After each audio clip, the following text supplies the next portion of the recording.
Okay, the term genome, it is introduced by scientist H. Winkler in 1920. Is the genome is the total genetic constitution of an organism. What is the meaning of genetic constitution? That is gene. Okay, so in an chromosome or in an organism, total how many genes are present, यानी कि किसी organism के अंदर total कितने number genes है और वो हर एक genes कौन से प्रोटीन का फॉर्मेशन करता है. That study is called it as a total number of gene study in an organism. Total number means in term of different type of genes. Total different type of कितने type के एक organism के अंदर total कितने gene है. So this study is called it as a genome. Okay, so this is study of that organism. यानी कि अगर मैंने human genome लिया तो human का study करना. Okay, the next part में क्या दिया है? Alternatively, it is complete copy of genetic information or a DNA or a one complete set of chromosome, that is monoploid or haploid of an organism. What is the meaning of that? If suppose कि अगर मैंने human का example लिया, so हमारे body में तो बहुत सारे सेल हैं, so हमको सभी सेल के अंदर ये जीन का स्टडी करना है क्या? नहीं. So if I'm taking any one of cell, मैंने कोई भी एक सेल लिया, ओके, सपोज करो कि अगर मैंने ये हेयर है, हेयर को ऐसे जोर से खींचा तो ये हेयर के साथ रूट का जो पार्ट आएगा उसके अंदर भी बहुत सारे सेल आ जाएंगे. सो उस एक सेल के अंदर न्यूक्लियस के अंदर में से सिंगल सेल के सिंगल न्यूक्लियस में से मैंने टोटल क्रोमोसोम ह्यूमन के अंदर कितने होते हैं? वन सेल में 46. So but we are diploid organism. What is the meaning of diploid organism? So हमारे बॉडी के अंदर हर एक क्रोमोसोम के 2 कॉपी है. सो वो दोनों भी क्रोमोसोम के जीन काउंट करने हैं क्या? नहीं. So we have to count only monoploid and haploid set of chromosome. यानी कि अगर मैंने ह्यूमन का बॉडी का सेल लिया, सो उस सेल के अंदर टोटल 46 में से ओनली वन सेट यानी कि 23 का जो डिफरेंट टाइप ऑफ क्रोमोसोम का सेट है उसको अलग करना है और उसका सिर्फ स्टडी करना. Okay, so all of you clear what is the meaning of genome? So genome is the study of gene, total number of gene present in an haploid organism. अगर वो ऑर्गेनिज्म डिप्लॉयड भी है लेकिन फिर भी उस cell के अंदर से हमको सिर्फ क्या करना है? क्रोमोसोम के अंदर कितने जीन है, बट फिर डिफरेंट टाइप ऑफ क्रोमोसोम लेने हैं. मींस ये न्यूक्लियस के अंदर ह्यूमन बॉडी का एग्जांपल लिया, सो ह्यूमन के अंदर डिप्लॉयड क्रोमोसोम है. डिप्लॉयड मींस हर एक क्रोमोसोम के 2 कॉपी है. सो हमको सिर्फ वो एक ही सेट यानी कि 23 क्रोमोसोम के अंदर कितने जीन्स है उनका स्टडी यानी जीनोम होता है. Okay, so all of you clear what is the meaning of genome? So genome is nothing but total number of gene present in a haploid set of chromosome. Okay, cell के अंदर nucleus में जो chromosome होते हैं उसके haploid set of chromosome के अंदर total number कितने जीन हैं. This study is called it as, जो कि आपके डायग्राम में भी दिख रहा है. ये सेल के अंदर न्यूक्लियस के अंदर से क्रोमोसोम जो डिफरेंट टाइप सिंगल सेट है, इनके अंदर इस क्रोमोसोम में टोटल कितने जीन्स है, that study and their location is called it as a gene. Now the next part is genomics. Okay, genome का मीनिंग है total number of gene present in a haploid set of organism. The term genomics term coined by T.H. Roderick in 1986. The genomics is the study of genomes through an analysis, sequencing, mapping of gene along with their study of their function. What is the meaning of that? So देखो, genome और genomics दोनों के अंदर थोड़ा सा difference है. What is the meaning of genome? A total number of gene present in a haploid set of chromosome, that is called it as a, means human body के अंदर 23 क्रोमोसोम के सेट के अंदर जस्ट कोई तो भी अगर मैंने नंबर बोला कि इतना नंबर क्रोमोसोम प्रेजेंट है, so this study is called it as the genome. What is the meaning of genomics? So genomics यानी कि उस जीन का उस क्रोमोसोम के अंदर, यानी कि ये जो क्रोमोसोम है, इस क्रोमोसोम के अंदर टोटल कितने जीन प्रेजेंट है, वो कौन से लोकेशन में प्रेजेंट है. Now can see that this DNA, so ये डीएनए के अंदर ये एक जीन इस लोकेशन में प्रेजेंट है. देन ये वाला जो जीन है, इतना रीजन ये 1000 बेस पेयर के बाद में है, ये वाला जीन 3000 बेस पेयर के बाद में. Okay, so different type of gene present in an chromosome with their function, मतलब वो जीन कौन से टाइप के प्रोटीन को कोड करते हैं, उनका टोटल साइज कितना है, उनके अंदर कौन से न्यूक्लियोटाइड से वो फॉर्म हुआ है, means total structure is called it as a genomics. Okay, so वही पार्ट दिया देखो, genomics is a study of genome through analysis. Sequencing, sequencing यानी कि वहां पर न्यूक्लियोटाइड के सीक्वेंस कौन से है, एसीटीजी का सीक्वेंस क्या है. जैसे कि अगर मैंने लिया कि A T T T C T A C T G, तो ये सीक्वेंस उसका क्या है वो स्टडी करना है, यानी सीक्वेंसिंग. मैपिंग ऑफ जीन, मतलब उस क्रोमोसोम के अंदर अलग अलग जीन कितने पोजीशन पे और कौन से लोकेशन में और कहां पर लोका में प्रेजेंट है. ओके, विद देयर फंक्शन, और उस जीन का कौन सा प्रोटीन का फॉर्मेशन करेगा. So this total study about that gene is called it as genomics. So all of you clear, सबको जीनोम और जीनोमिक्स का डिफरेंस समझ गया होगा. जीनोम यानी कि total number of gene present in a haploid set of chromosome. Genomics यानी कि उस क्रोमोसोम के अंदर उस जीन का लोकेशन कहां पर है, उसका सीक्वेंस में कौन से न्यूक्लियोटाइड है, वो कौन से प्रोटीन को कोड करते हैं. All this study is called it as a genomics. Now we will go to next slide. Okay, next slide. Genomics से रिलेटेड कौन से ऑर्गेनिज्म के ऊपर स्टडी हुआ है, वो पार्ट से related. The sequencing of yeast, which you can see in this is one type of microorganism, Drosophila. Okay, Drosophila, that is also called it as a fruit fly. You can see in this diagram. Fruit fly यानी कि अगर हम लोग कोई fruit वगैरह खाने के बाद यहाँ वहाँ फेंक दिए उसका बचा हुआ पार्ट, सो उसके ऊपर जो छोटे छोटे फ्लाइज थोड़े टाइम में आ जाते हैं, that is nothing but the fruit fly or Drosophila. Then mouse, okay, mouse genome was done in order to facilitate comparative studies between the humans and other organisms commonly used for genetic studies in a laboratory. Okay, so human genome के साथ में हमने और बहुत सारे organism के study किया. And which are those organisms? So this is nothing but the yeast. yeast का भी genome हमने study किया है अब तक. Then Drosophila का और mouse का. Then why human has studied these organisms? Because most of the research and cancer research, then different type of research are taken on these small microorganism. ये जो organism है ये बहुत ही small group of organism है जिसके ऊपर experiment करना बहुत ही easy है. So ultimately हमने laboratory के अंदर ह्यूमन का स्टडी करते करते हमने ये सब ऑर्गेनिज्म का भी स्टडी किया है. बिकॉज मोस्ट ऑफ जो मेडिसिन वगैरह हम लोग फॉर्म करते तो पहले हम लोग क्या करते हैं, छोटे छोटे जो मैमल्स है, लाइक यहाँ पर हमने दिया है दैट इज माउस है, तो इनके ऊपर स्टडी करते हैं. और देखो मोस्ट ऑफ स्टडी के अंदर हमने इसके पहले जो चैप्टर लिया था ना, उसके अंदर हमने ड्रोसोफिला का स्टडी लिया था. और ये तो इक्वलाइज सबको पता ही है, यीस्ट वगैरह जो भी है स्मॉल ग्रुप ऑफ ऑर्गेनिज्म है. सो अल्टीमेटली इनके ऊपर ह्यूमन के साथ में इनका भी जीनोम स्टडी हुआ. Down the next part. Several additional genome are now either actively being sequenced. इसके साथ में दूसरे कुछ सीक्वेंस भी हुए हैं जीनोम के. Strongly consider for sequencing. This include several microbes, that is microorganism. If I am taking an example, so E. coli, Escherichia coli के ऊपर स्टडी हुआ है. Then bees, then insect, then tomato and other crops. Means crop के जो genes है वो भी हमने स्टडी किए हैं for purpose of a different thing, because हमको ग्रीन रेवोल्यूशन के अंदर उनका भी नंबर्स बिगर करना. Okay, so this is all about that, this slide, and this is all about that genomics. Now the next part.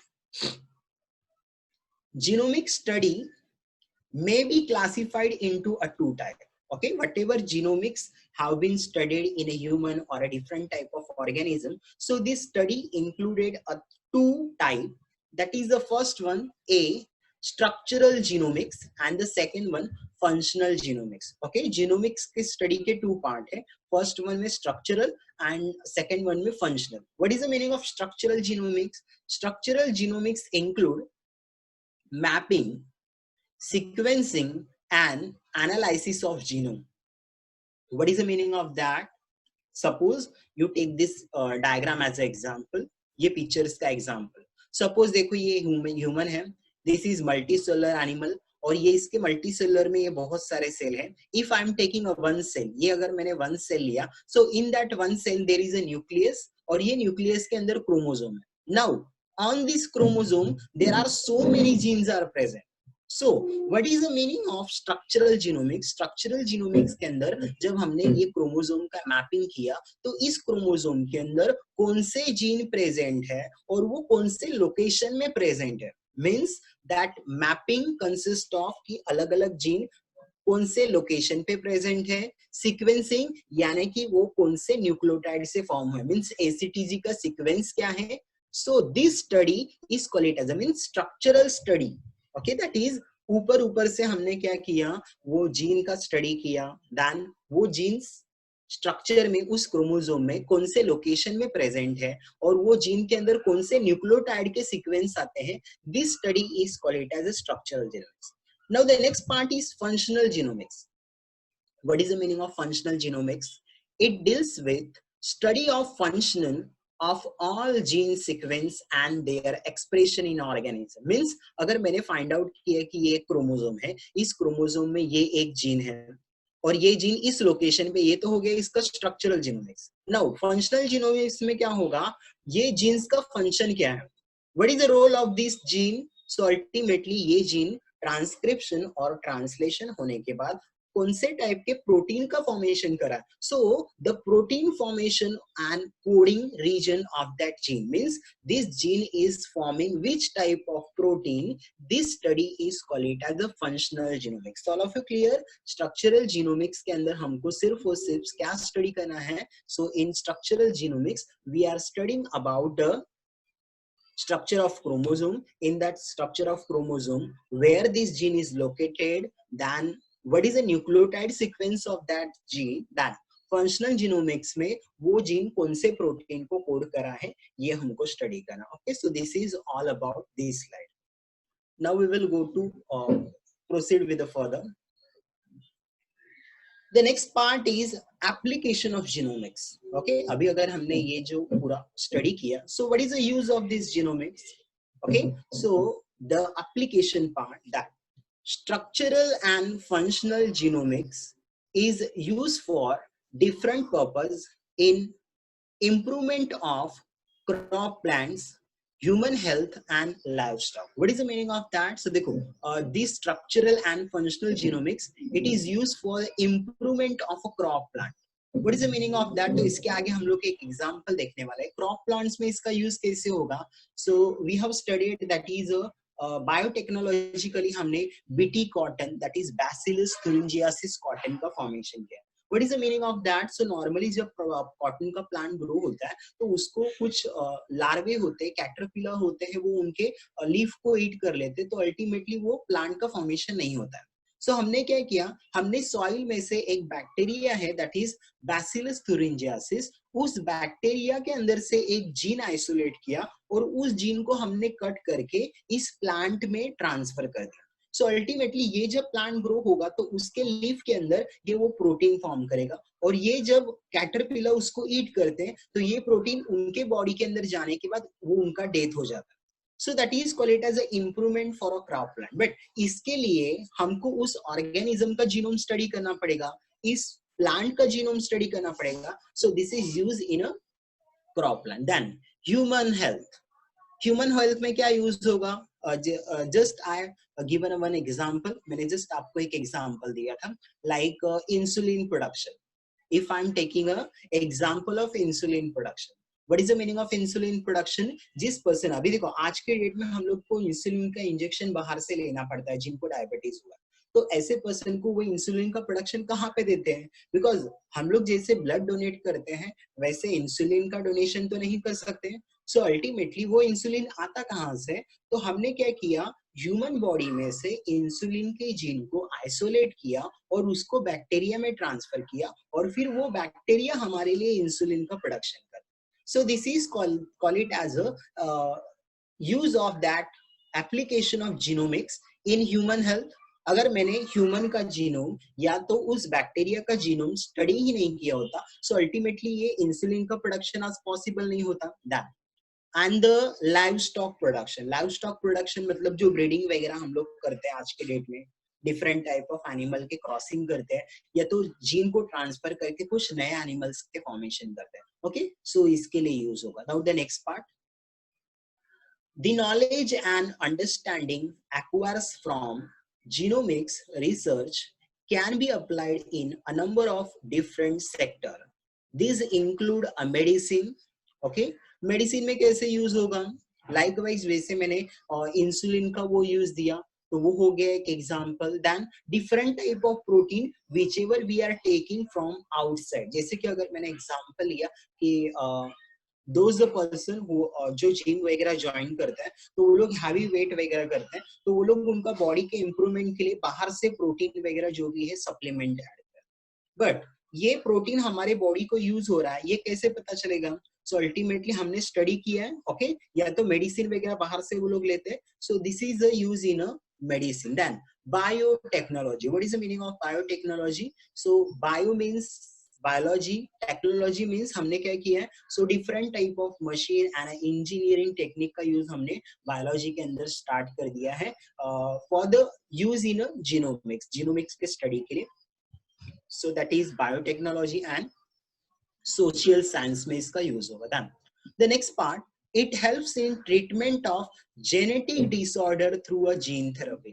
What is the meaning of that? जैसे कि अगर मैंने एग्जांपल लिया डायबिटीज का एग्जांपल ले लो कि अगर वो पर्सन जिसको एक बार डायबिटीज हो गया तो उसको हम लोग क्योर कर सकते हैं क्या? नहीं कर सकते। आज के डेट में हम लोग क्या करते हैं कि जिस पर्सन को अगर एक बार डायबिटीज हो गया तो उस पर्सन को बाहर से इंजेक्शन देके हमको हमेशा इंजेक्शन लेना ही पड़ता है। बट इसका क्योर भी पॉसिबल है। How the cure is possible? अगर हमने किसी नॉर्मल पर्सन के अंदर से उस इंसुलिन जीन को कट करके इसके एबनॉर्मल जीन मतलब इसका जो डिफेक्टेड जीन है जिस पर्सन को डायबिटीज हुआ सो उसके जीन में अगर मैंने एक्सचेंज कर दिया तो वो पर्सन क्योर हो सकता है। And how it is possible? It is possible with the help of gene therapy. Gene therapy में हम लोग क्या करते हैं तो जो डिफेक्टेड जीन होता है जिसके वजह से उनके बॉडी में वो प्रोटीन का फॉर्मेशन नहीं होता, सो ऐसे जीन को हम लोग क्या करते हैं रिप्लेस कर देते हैं। So that is called it as a gene therapy. So this is all about that application and a use of genomics in today's study. Now the next part, then the next use and application of genomics में next part में क्या दिया देखो, genomics is used in agriculture to develop transgenic crop having more desirable character. इसके अंदर मैंने देखो ये वाला पिक्चर्स जो दिया है इसके अंदर मैंने ये एग्जांपल दिया, that is BT cotton production. Okay, what is the meaning of BT cotton?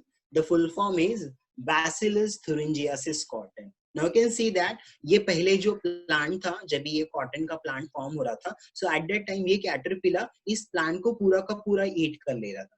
सो हमने क्या किया, सॉइल में एक बैक्टीरिया होता है that is bacillus thuringiensis bacteria. ये बैक्टीरिया इंसेक्टिसाइड मतलब हम लोग बाहर से देखो जैसे कि अगर मुझे ये प्लांट को बचाना है तो अल्टीमेटली ये कैटरपिलर ना खाए इसलिए मुझे उस प्लांट के ऊपर क्या करना पड़ेगा, फार्मर को उस प्लांट के ऊपर इंसेक्टिसाइड यानी कि उस कैटरपिलर को किल करने वाले केमिकल को स्प्रे करना पड़ेगा। बट हमेशा स्प्रे करने से अच्छा यहाँ पे इन्होंने क्या किया, तो इन्होंने सॉइल के अंदर एक बैक्टीरिया होता है, साइंटिस्ट ने क्या किया सॉइल के अंदर बैसिलस thuringiensis करके बैक्टीरिया होता है और ये बैक्टीरिया का यूज क्या है, तो ये बैक्टीरिया के बॉडी के अंदर एक जीन है जो कि इंसेक्टिसाइड जीन है, मतलब वो नेचुरली एक प्रोटीन फॉर्म करता है जो कि इस कैटरपिलर को क्या कर सकता है, किल कर सकता है। सो अल्टीमेटली हमने क्या किया, हमने उस सॉइल के बैक्टीरिया में से ये जो जीन है जो कि इंसेक्टिसाइड या केमिकल फॉर्म करता है तो उस जीन को हमने इस बैक्टीरिया में से कट करके बाहर निकाला और उस जीन को हमने क्या किया, दैट इज बैसिलस thuringiensis का ये जो जीन है ये मैंने इस क्रॉप प्लांट के अंदर ट्रांसफर कर दिया। तो अब क्या होगा, जब ये क्रॉप प्लांट ग्रो होगा सो अल्टीमेटली इसके लीफ के अंदर ये प्रोटीन के प्रोडक्शन होंगे। वंस अगर इस कैटरपिलर ने अगर इसको ईट भी कर लिया लीफ को, तो अल्टीमेटली उनके बॉडी में ये इंसेक्टिसाइड जाके उनको किल कर देगा। बट ये जो जीन है या तो ये प्रोटीन इस प्लांट को हार्म नहीं करेगा, ऐसा ये जीन है। सो अल्टीमेटली अब हमको अलग से स्प्रे करने की जरूरत है क्या, नहीं है। So this is called as a transgenic crop. ये तो मैंने एक एग्जांपल दिए जो कि हम लोग इसको डिटेल में स्टडी करने वाला है, हमारे चैप्टर में बाद में ये आने वाला है। Okay, so this is all about that transgenic crop. But अब इसके लिए हमको इस बैक्टीरिया का पूरा जीनोमिक स्टडी करना पड़ेगा, इस प्लांट का जीनोमिक स्टडी करना पड़ेगा। So this is the application of that genomics. Now the next part, genetic marker develops in genomics have application in forensic analysis. What is the meaning of marker? So जैसे हम लोग highlighter या marker वगैरह आपको पता है, marker यानी क्या, देखो जैसे कि अगर मुझे आपको बोलना है कि हमारा कॉलेज जो है उसके सामने एक पर्सन कोई खड़ा है, उससे जाके तुम लोग बुक ले लो। सो हम लोग जैसे वो रोड पे ही कोई तो भी खड़ा है, तो अब मुझे उस रोड के ऊपर सबसे अच्छा मतलब जाना माना कोई जगह होगा तो कौन सा है, हमारा कॉलेज है। सो अल्टीमेटली मैं क्या एग्जांपल दूंगा, सो आई कैन से दैट कि अपने कॉलेज के सामने, तो हमारा कॉलेज वहां पे मार्कर हो गया, मतलब उसको हम लोग पहचान रहे हैं ना। So in genes there are some sequence which we have know, okay, जो हमको पता है, ऐसे डीएनए के अंदर जो सीक्वेंस होते हैं, this is called as a marker. और ऐसे जेनेटिक मार्कर को हम लोग फोरेंसिक एनालिसिस के अंदर डीएनए किसी पर्सन का कौन सा है, उसके बॉडी में ये पार्ट है या नहीं है, इसके यूज के लिए यूज कर सकते हैं। सो this is genetic marker develop in genomics have application in forensic analysis, जो कि यहाँ पे मैंने पिक्चर में थोड़ा सा कार्टून लाइक पिक्चर दिया है। So this is all about that DNA marker. Okay, ये डीएनए के मार्कर के लिए। And the last part is genomics can lead to introduce new gene in microbes to produce enzyme, therapeutic protein and even a biofuel. Okay, यहाँ पर एक example दे देखो, genes can be transferred into a microbes to forming a enzymes. अगर ये अगर मैंने एक example ले लिया तो हम लोग हार्मोन का प्रोडक्शन करते हैं, दैट इज इंसुलिन हार्मोन का मैंने जो एग्जांपल दिया। तो ऐसे दूसरे कुछ एंजाइम्स भी है जिनका फॉर्मेशन करने के लिए हम लोग माइक्रो ऑर्गेनिज्म के अंदर जीन को ट्रांसफर करते हैं। Okay, means we are transferring that enzymes gene into a microorganism, then this microorganism will make that protein, means microorganism फिर हमारे लिए वो प्रोटीन, जैसे इंसुलिन का प्रोडक्शन होता है बैक्टीरिया के अंदर, वैसे ही यहाँ पर एंजाइम्स। देन थेरापेटिक प्रोडक्ट्स लिए हैं। ओके, जैसे कि अगर किसी को कोई डिसीज वगैरह है तो उसके अंदर कुछ प्रोटीन वगैरह जो हमारी बॉडी में नहीं फॉर्म होता है, सो उसको भी हम लोग ट्रांसफर करके फॉर्म कर सकते हैं। Then even a biofuel. What is the meaning of biofuel? So biofuel के अंदर जेनेटिक इंजीनियरिंग में क्या हुआ, सो ऑयल्स वगैरह को कोड करने वाले जो डीएनए है, दैट जेनेटिक इंजीनियरिंग में हमने क्या किया, उस डीएनए को, you can see this diagram, okay, उस डीएनए को मैंने क्या किया, उसको मैंने प्लांट के अंदर ट्रांसफर कर दिया। मतलब अल्कोहल को कोड करने वाले या तो अल्कोहल लाइक कुछ कोड करने वाले जो जीन्स वगैरह है, उसको मैंने क्या किया, उस जीन को हमने प्लांट के अंदर ट्रांसफर कर दिया। Now this plant when they are growing, so ये क्या करेगा, उस ऑयल का प्रोडक्शन करेगा, और अल्टीमेटली इस प्लांट के हार्वेस्टिंग के बाद हम लोग जो ऑयल फॉर्म करेंगे, that is called as biofuels, means we are forming oils from that plants. ऐसे करके हमने इफ अगर आपने सर्च वगैरह किया तो आपको दिखेगा कि कुछ वेजिटेबल्स वगैरह है, देन कुछ अलगे वगैरह है, जिसके अंदर से हम लोग आज के डेट में बायोफ्यूल का प्रोडक्शन करते हैं। Okay, so this is all about that